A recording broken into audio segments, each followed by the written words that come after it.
Greetings adventurers, and welcome to the Loot Goblin Marketplace. I'm sure I'm not alone when I say if you hand me a character sheet for D&D that I'll play the same class again and again, with only slight changes to my build. So when you tell me that you want to play a new game system set in a homebrew world, it is really exciting for me because there's a chance I may fall in love with a completely different style of play that I'm used to from D&D. When you introduce your players to a new game system, make sure to be patient with them because sometimes the choices can be overwhelming, especially if they're trying to recreate their character from the previous campaign's system and can't quite seem to find an equivalent. And definitely don't try to crush these new bright-eyed players with the vast knowledge you have with this new game system. The amount of game masters that will willingly invite a newbie and then look down upon them for not knowing as much as them is shockingly high. I mean, you are the one who offered to run this new system after all. I'd certainly hope that you be the expert here. You'll know exactly what I'm talking about after we read today's treasure, which goes by the name Reading is Hard.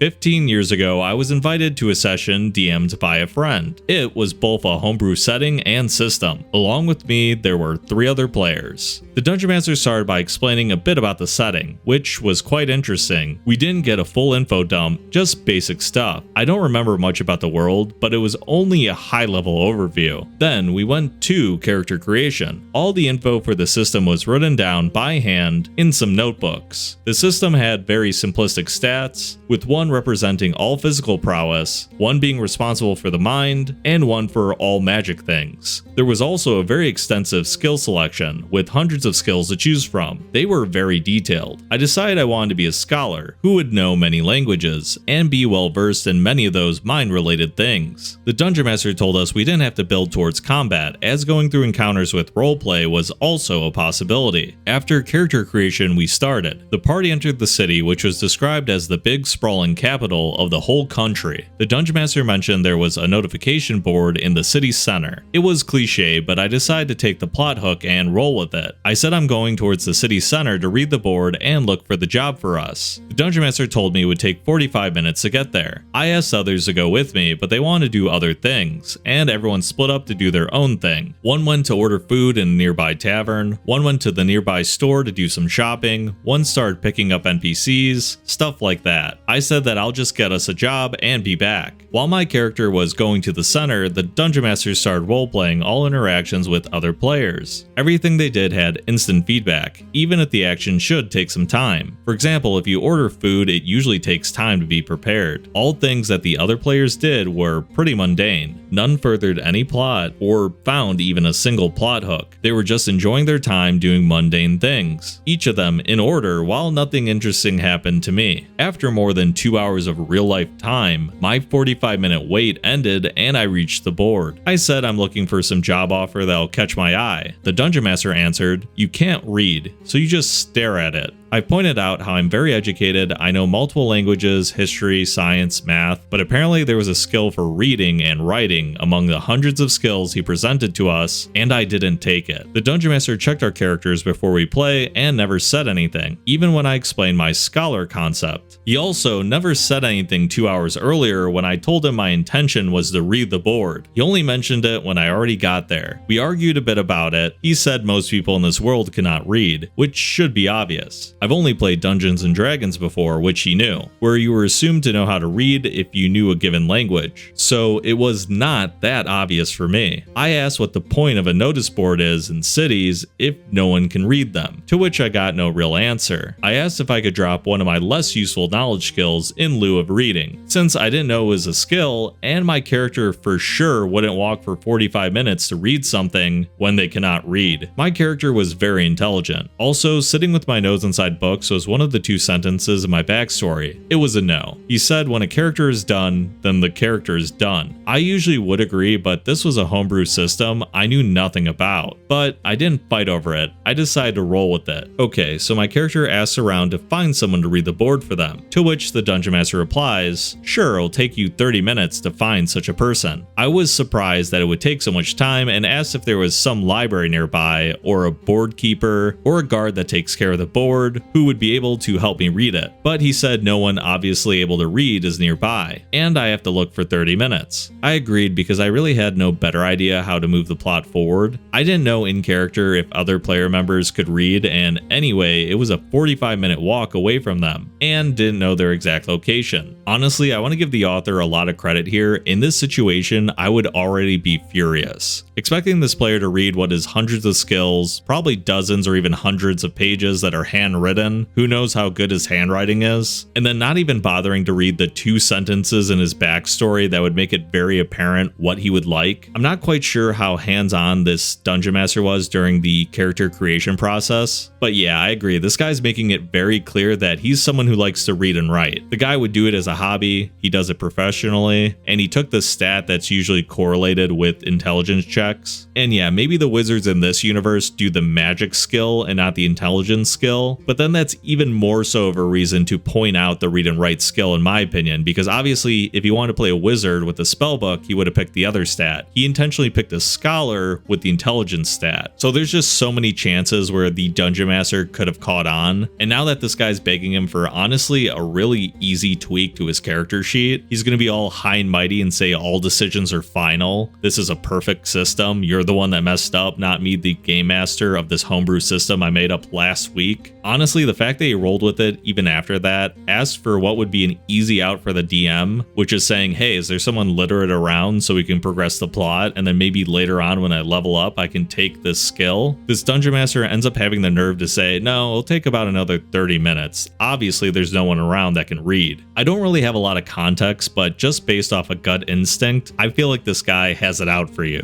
And there's very few times where I just assume that out the gate. But let's keep reading the story. The Dungeon Master proceeds to roleplay with other players' useless stuff. I honestly don't remember much from what the other players did there, and I started zoning out, since there was almost no involvement of my character. After another 2 hours of real life, it was my turn again. You found a noble that can read passing by, said the Dungeon Master. I roleplay asking the noble very nicely to help me, using the most eloquent and well-behaved way of speech. There were no roles for that. The Dungeon Master just said, the noble won't speak to you, peasant, and goes away. I was a scholar and I dressed quite well, but apparently I was a total peasant anyway, and so I decided to take another approach. I took a few of the newest looking posts from the board and decided to look for a library, university, or another such building where I should be able to find non-nobles who can read, ask them to read the quest for me, so we can finally start doing something constructive. Another 30 minutes of searching awaited me. So 2 hours of real life later, I'm stopped by 2 guards. They tell me I was seen stealing notices from the notice board, and as such, I'm under arrest. I attempted to explain to them I only borrowed the cards in order to get them read, then I intended to post them back. They had none of it, no rolls to persuade or anything. And as they approached me to arrest me, I decided to try to run away. My body stat was low since I went into mind, so there was not even any rolls for my attempt to run away. I got knocked out. Back to the other players. They roleplay for most of the rest of the session. Some 90 minutes later in real life, I woke up in a cell. I will be in court in 2 days, where they will probably decide my hand will be cut for the crime of thievery. It was the end of the session. I never went back to another. I assume my character lost his hand there taking a few pieces of paper because he was smart, but not smart enough to know the laws or anything about the culture of his homebrew land. Don't forget, not smart enough to read. TLDR, I looked for a plot, went into jail, and lost my hand. All because I couldn't read while being a scholar. You know, I've heard of a session 0 where people talk about what they expect before the campaign begins. This is like a session -1 because they're intentionally trying to make a filler session to get you to quit. That's honestly my best guess on what happened here. Your character comes up with 2 more really smart solutions. After being patient and finally getting those 30 minutes over where you get a chance to find a passerby that can read, he instantly shoots you down by saying your character sucks. And then when you try doing something pretty intelligent, I think again another great solution, taking the posters and going somewhere where people wouldn't frown upon you for not being able to read, and have NPCs like a librarian that are totally more willing to share knowledge. Honestly, I think your solution of taking the papers and going somewhere where people are more willing to read it for you, someone like a librarian, was a really smart solution. And again, if this Dungeon Master was trying to make this world work for you,